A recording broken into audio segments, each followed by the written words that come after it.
welcome. I'm Ijoma Onyato. Tonight, former governor of Jigawa State, Lamido, and his two sons to spend over 2 months in prison pending bail.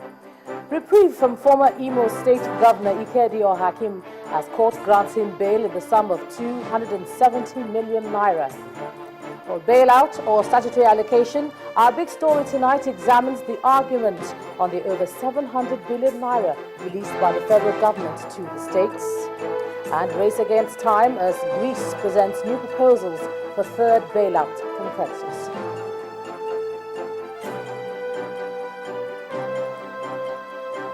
And on business news tonight, Nigerian ship owners to receive 40 ships from Greece with ownership transfer within 24 months.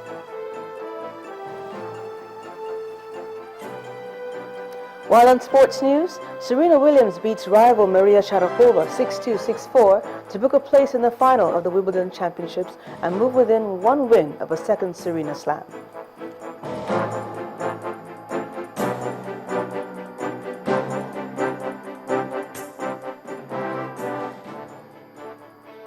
Kano Prison will be their home for over 2 months, and that's the verdict of Justice Evelyn Anyadike today at the Kano High Court over the former governor of Jigawa State, Lamido, and his two sons. The former governor and his children were unlucky in the courtroom as their plea to get bail was turned down, first by the presiding judge and then by the EFCC, which says it cannot accommodate them. The accused persons are standing trial for allegedly receiving 1.35 billion naira kickback from a government contractor. Barely 2 months after leaving the exalted office of the governor of Jigawa State and straight into the net of the anti-graft agency, the EFCC.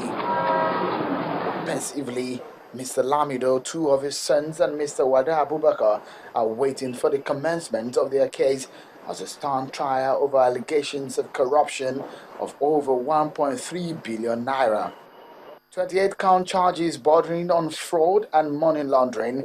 They are also accused of receiving kickback from a government contractor. Monies allegedly paid into accounts controlled by the governor and his sons, but the accused persons pleaded not guilty. As the session of the day comes to a close, the judge, Justice Evelyn Anyadike, ordered that the accused persons be remanded in a Kano prison custody because the EFCC says they lacked enough facilities to accommodate them.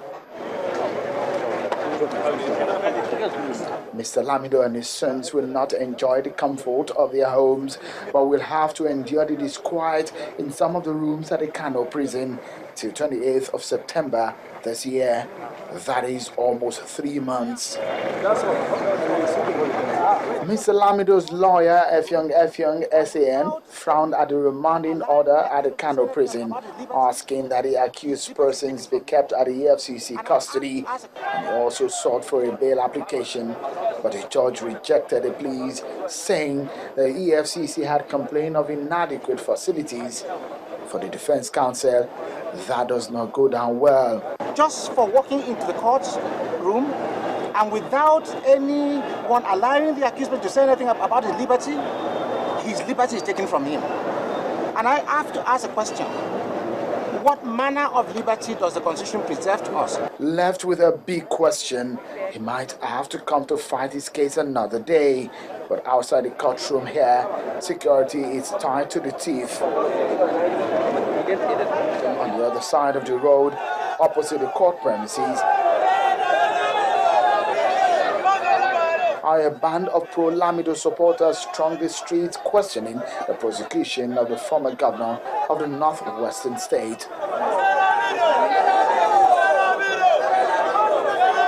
But their protests could not stop the former governor, Mr. Lamido, and the others from being ferried away to the Kano prison.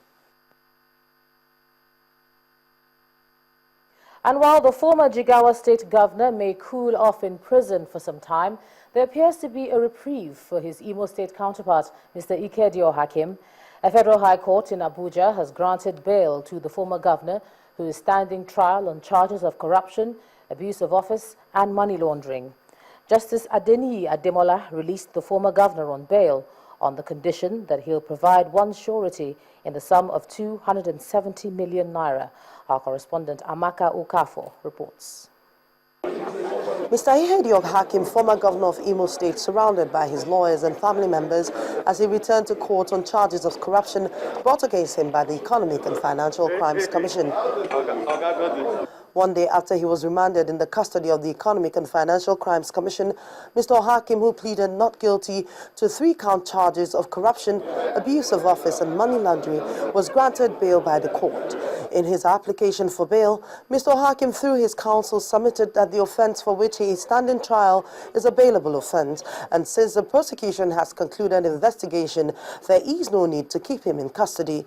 He urged the court to grant him bail in the most liberal terms. The matter is now adjourned to 20th of October. Let us not talk beyond this point. We are satisfied with the bail conditions we are. We have also thanked the court for the liberal bail conditions. The court has said that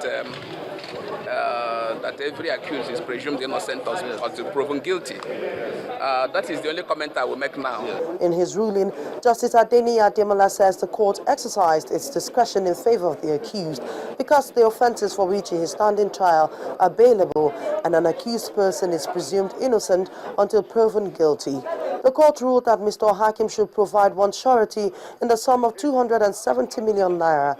The surety must be an owner of a landed property in the Federal Capital Territory.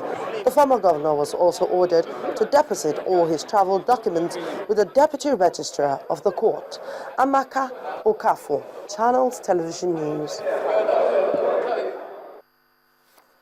Meanwhile, Justice Adeni Ademola of the Federal High Court Abuja has reserved ruling in an application filed by the former Bayelsa State Governor Timipre Silva to quash fresh charges filed against him by the Economic and Financial Crimes Commission, and this came after parties in the suit argued their applications.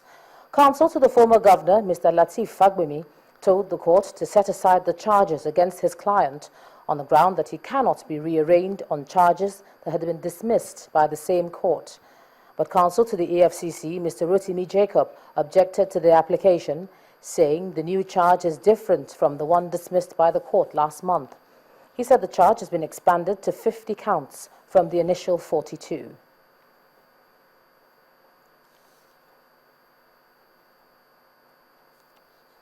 Now, the Rivers State Elections Petitions in Abuja has reaffirmed an earlier order on the Independent National Electoral Commission over the inspection of election materials. Justice Muazu Pindiga ruled that the ex parte order made on June the 11th, which compelled the electoral umpire to grant the All Progressives Congress access to election materials, is still valid. Counsel to the APC governorship candidate Akin Olujimi had told the tribunal on Monday that INEC and the People's Democratic Party flouted the orders of the court. However, counsel to INEC, Onyechi Ikbazo, urged the court to discountenance the allegation on the grounds that the petitioner had filed no formal application to that effect. Staying in the courts, where a federal high court sitting in Port Harcourt, the River State capital, has dissolved the 22 local government councils in the state. The presiding judge, Justice Lambo Akwambi, in his ruling today, said the decision of the former governor, Chibuike Amechi, to go ahead with the council election on May the 23rd, in spite of a court order asking all parties to maintain status quo, is an abuse of court process and disregard for the rule of law. The ruling comes as the River State Command of the Nigerian Police says it foiled an attempt by arsonists to raise the Federal High Court. In the meantime, the River State chapter of the Association of Local Government of Nigeria is not taking the court judgment nullifying the May the 23rd local government elections held in the state lightly. Addressing the media in Abuja, the chairman of the body, Mr. Shogbe Eli, urged that the People's Democratic Party never sought for the nullification of the election. Mr. Eli explained that the association stands by an earlier interim order by the National Industrial Court restraining the state government from interfering in the activities of the council chairman.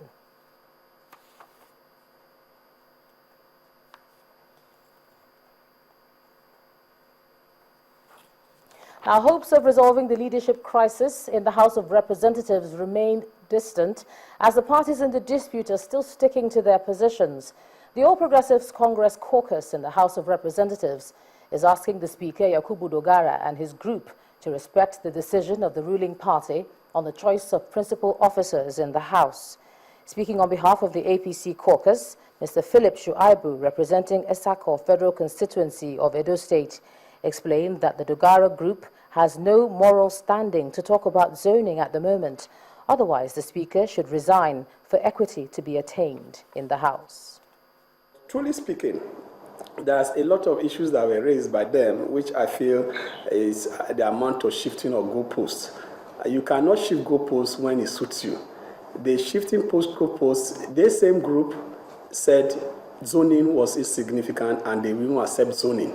And even if the party has zoned before the election of the Speaker, they will go ahead to contest the same election. If, as at that time, zoning didn't make sense, and we felt zoning makes sense, we were the proponent of zoning before the election of the Speaker. They were against zoning. Now, they don't have a moral standing to speak on zoning when they jettison zoning at ab initio. So I feel they are trying to shift goalposts, and it's very unfair. And if we even have to talk about zoning, which we believe in, the President of the Federal Republic of Nigeria is from the North. The Senate President is from the North. The Speaker is from the North. Do you call that zoning? What we need at this time is what they call political solution during Obasanjo, and what the National Assembly also adopted as doctrine of necessity. That is what APC leadership have done by producing the names that have been forwarded to the House to be announced, which we members of the APC adopted. Majority of us in APC accept those names from the party, and we believe in party supremacy. You cannot, on one hand, talk about respecting the Constitution of the Federal Republic of Nigeria without respecting your party constitution, which is a product of the Constitution. In part two, after the break, U.S. government says rescue of Chibok girls top on its agenda for Nigeria. That's in a moment. Please join us again.